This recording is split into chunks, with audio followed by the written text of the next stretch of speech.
It was once Kenya's biggest retail outlet that boasted loyal customers.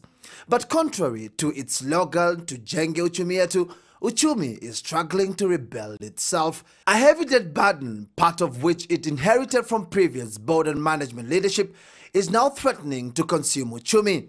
Despite taking the hit, the supermarket's boss, Dr. Julius Kipngetich, believes that hope still abounds. We have already discussed this with our key shareholders, and our key shareholders have approved it. This in reference to the latest proposal set to be presented to the group of suppliers whose cumulative debt by Uchumi currently stands at 3.6 billion shillings. This is what Uchumi is proposing. Let us convert at least 50% into equity.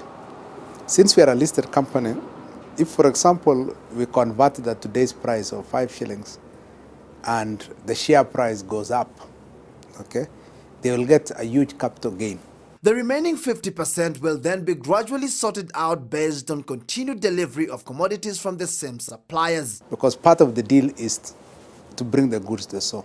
Then we commit to give them full payment for current within 30 days, and whatever margin or surplus that we make, it goes to repay all debt. What other options do you have as Uchumi should the suppliers turn down this particular offer? The other options is for them to wait until the company is profitable and liquid enough to support the payments. And that can take a little longer. But the suppliers, some of them for that matter, I believe winding up the farm is the better option. Now, we have already made it very clear to them that winding Uchumi is a lose-lose situation.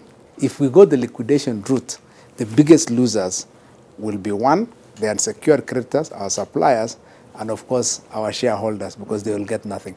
This proposal is a replica of an arrangement implemented a decade ago when the listed company went bankrupt. Despite having bounced back to business, the same ghost of indebtedness threatens to swallow it up again.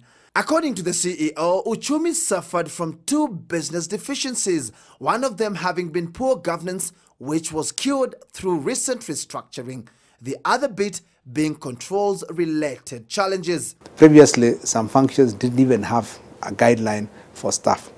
Now we have produced a manual for everything in the organization, and everybody must follow those standard operating procedures.